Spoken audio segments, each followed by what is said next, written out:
जब बहुत विशाल परसा में चावल बन गए तो उस व्यक्ति ने जो सतयुग का था समस्त गणों को बैठाया, पत्तल दिया और चावलों से भोजन करा दिया।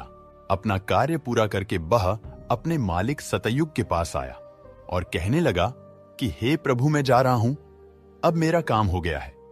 भगवान विष्णु और अन्य लोग यह सब देख रहे थे। फिर भगवान शिव त्रेतायुग से कहते हैं कि हे त्रेता, तुम अपने युग के व्यक्ति को भेजो और यह परसा जो रखा हुआ है इसे मैं अपनी माया से हटा देता हूं और इसी के समान दूसरा परसा बना देता हूं। अब तुम अपने युग के व्यक्ति से इस चावल को बनवाओ और मेरे 500 गणों को भोजन करवाओ। तो त्रेता युग ने कहा कि ठीक है प्रभु, जैसी आपकी आज्ञा।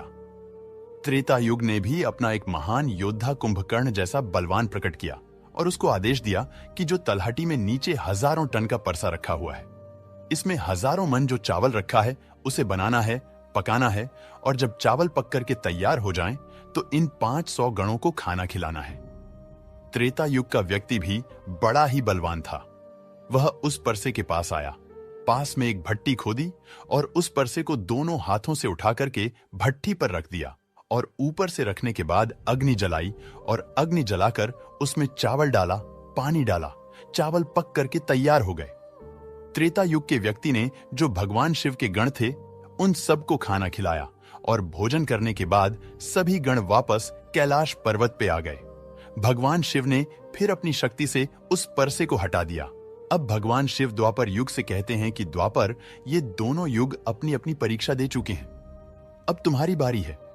देखिए, इतना ही बड़ा परसा उस तलहटी में दिखाई दे रहा है और हजारों मन चावल रखे हुए हैं और तुम्हें मेरे 1500 गणों को भोजन कराना है। द्वापर कहने लगा कि ठीक है प्रभु, आपकी जैसी इच्छा मैं पूरा प्रयत्न करूंगा कि मेरे युग का जो व्यक्ति है आपके सभी गणों को खाना खिला सकें। वहां पर द्वापर युग ने भी एक भीम जैसे अवतार वाला बड़ा ही ताकतवर बलवान व्यक्ति को बना करके खड़ा कर दिया और उससे कहा कि जाइए, देखिए तलहटी में परसा रखा हुआ है, वहां रखे परसे में उस चावल को बनाना है और बनाकर इन सभी गणों को भोजन कराना है। वह व्यक्ति कहता है कि ठीक है प्रभु, जैसी आपकी आज्ञा। द्वापर युग का व्यक्ति चला जाता है। वह देखता है कि परसा आकार में बड़ा है, उठाने में ताकत लगानी पड़ेगी। उसने भट्टी खोदी और लकड़ियों की व्यवस्था की और उस परसे को दोनों हाथों से उठाया, क्योंकि उसे सतयुग और त्रेता युग के व्यक्ति आराम से उठा सकते थे, लेकिन उसे बहुत ताकत लगानी पड़ी। पूरी ताकत लगाकर उसने उस परसे को उठाया और उठा करके जैसे तैसे खींचकर नीचे अग्नि जलाई और उसमें चावल डाल दिए और जब चावल पक गए तो भगवान शिव के उन सभी गणों को भोजन कराया। खाना खिलाने के बाद वह द्वापर युग का व्यक्ति अपने मालिक के पास आता है और कहता है कि प्रभु, मैंने अपना काम कर दिया।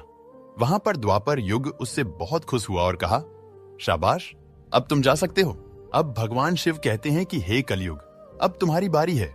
जो परसा तुम देख रहे हो उसका वजन कम नहीं होगा, उसका वजन उतना ही रहेगा, हजारों टन। लेकिन जब तुम्हें परीक्षा देनी है तो मानने को तैयार नहीं थे कि तुम सबसे छोटे हो, लेकिन तुमने तो माना नहीं। तुम्हारे आदमी की आयु भी मात्र 100 वर्ष है, जबकि अन्य लोगों की आयु बहुत अधिक होती है।